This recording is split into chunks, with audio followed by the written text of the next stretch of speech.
তো এই মাত্র দেখে আসলাম শাকিব খানের ক্যারিয়ারের সেরা সিনেমা তাণ্ডব। তাণ্ডব সিনেমা নিয়ে কথা বলার আগে আপনারা সবাই হয়তো জেনেই গেছেন সিনেমাতে কিছু সারপ্রাইজ আছে। হয়তো সারপ্রাইজ সম্পর্কে আমি কিছুই বলবো না, নো স্পয়লার আমি একদমই দিব না।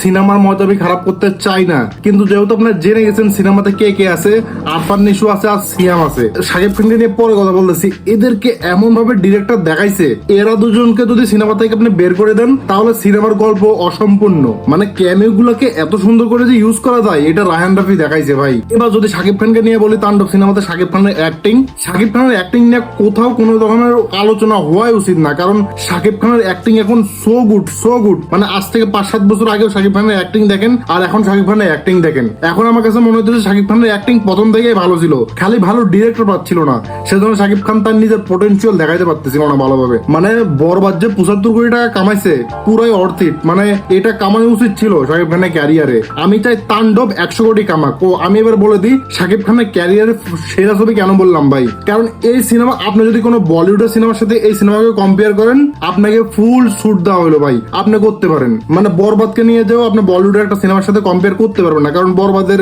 গল্প ধরনটাই টোন রকম ছিল। ছবি ভালো কিন্তু গল্প ধরন আমার পছন্দ হয়নি। কিন্তু আপনি তাণ্ডব দেখেন ভাই, আপনাকে পুরা ইমোশনালি গ্যাপ করে সিনেমার ভিতরে ঢুকাই দিবে। যে আমি যখন হলে সিনেমাটা দেখতেছিলাম তখন আমার মনে হয়েছে যে আমি সেই তাণ্ডবের যেই ইউনিভার্সটা আছে, তাণ্ডবের যে দেশ বা তাণ্ডবের ভিতরেই আছি আমিও সেই শাকিব খানকে দেখতেছি টিভিতে, এরকম আমার কাছে মনে হচ্ছিল। মানে ফুল সিনেমার ভিতরে ঢুকাই ফেলছে আমারে ভাই।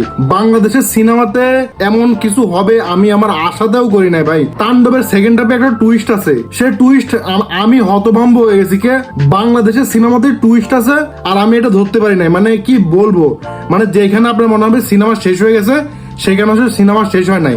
এতক্ষণ তুফানের বাতাস চলছে, মাত্র তো সিনেমা শুরু, এখন তাণ্ডব চলবে। মানে সিনেমাটা এমন ভাবে সাজানো হয়েছে। আর এখানে যদি বলি আরফান নিশুর যে ক্যামিও, অনেকে বলতেছেন যে ভালো হয় না, আমার কাছে অনেক বেশি ভালো লাগছে।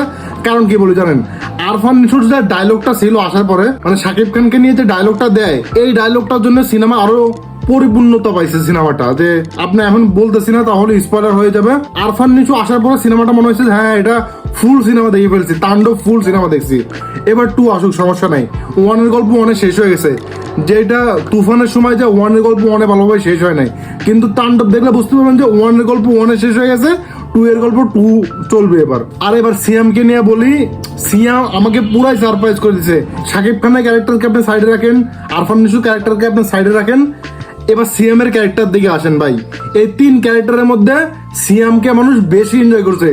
বিশ্বাস করেন ভাই, শাকিব খান দেখেও সিএমকে দেখে মানুষ বেশি এনজয় করছে। মানে আমার পাশে রাখ ভাই বলতেছে সিএমকে এটা কিভাবে দেখালো ডিরেক্টর, মানে এক চোখ নাই, আপনারা হয়তো অলরেডি দেখে ফেলছেন বিষয়গুলো সোশ্যাল মিডিয়াতে। মানে সিএমকে এমন ভাবে, মানে আরো কিছু ডায়লগ ছিল বা মানে ডায়লগ কি বলবো, এমন কিছু ইশারা করছিল সিয়াম আহমেদ, যেটা সো গুড। মানে এইটা আপনি যে কোনো ধরেন ইন্ডিয়ার বিক্রম সিনেমা আছে, রোলেক্স সেন্টিনায়, এগুলো সিনেমার সাথে আপনার তুফানকে মানে খুব আরামে কম্পেয়ার করতে পারবেন, কারণ তুফানের লেভেল না বাংলাদেশে অনেক উপরে চলে গেছে। মানে কি বলবো, বরবাদ, তুফান এগুলো দেখতে হয়তো ভালো লাগছে বা এটার গল্প ভালো হয়েছে বা ওইটা দেখতে ভালো লাগছে, কিন্তু তাণ্ডবে সবকিছু পারফেক্ট।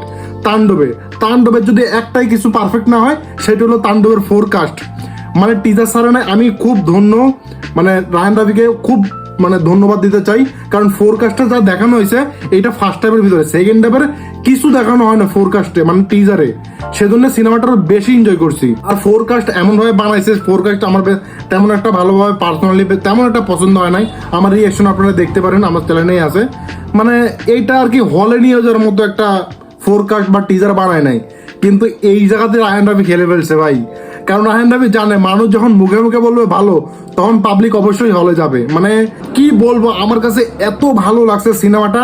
আমি আজকে বলতে আমার ফেভারিট বাংলা 3টা সিনেমার মধ্যে তাণ্ডব 1 নম্বর ফেভারিট সিনেমা, 2 নম্বর আয়নাবাজি আর 3 নম্বর হলো ইতিহাস মারুফের।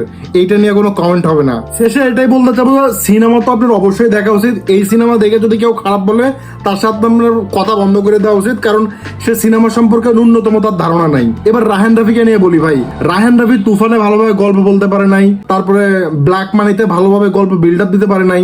আমার কাছে আমার মনে হয়েছে অনেকে বলতেছিল তাণ্ডব যদি রায়হান রাফি ভালোভাবে না দেখাইতে পারে রায়হান রাফির ক্যারিয়ার শেষ, কিন্তু এইখানে রায়হান রাফি এমন খেলছে, রায়হান রাফির ক্যারিয়ার আগামী 10 বছর 20 বছর কোথাও যাচ্ছে না, কারণ রায়ান রাফি থাকবে, তাণ্ডবে 2 আসবে, তুফান 2 আসবে, মানে পুরো ইউনিভার্স, মাসুদ 2 আসবে, সুরঙ্গ 2 আসবে, পুরো ইউনিভার্স বানাই ফেলছে। তো আমি বলবো অবশ্যই দেন, সিনেমাটা অবশ্যই দেখেন। দরকার টাকা লাগলে আমার কমেন্টে বলেন, আমি আপনাদের বিকাশে পাঠাবো, নাম্বার দেন। সিনেমা আপনার দেখাই উচিত, হলে যা দেখা উচিত, কারণ এইটা আসলে ফোনে দেখে আপনি সেই ফিলটা পাবেন না। হলে যেভাবে চিৎকার চেঁচামেচির ভিতরে আপনার মানে ভালো লাগবে বিষয়টা, তো অবশ্যই হলে যান, হলে যা সিনেমাটা দেখেন। তো দেখা হচ্ছে অন্য কোনো ভিডিওতে। চাইলে আমাকে সাবস্ক্রাইব করতে পারেন, সাবস্ক্রাইব করতেও টাকা লাগবে না, যেহেতু রিভিউর শেষ পর্যন্ত চলে আসছেন অবশ্যই সাবস্ক্রাইব করে দেন আমাকে।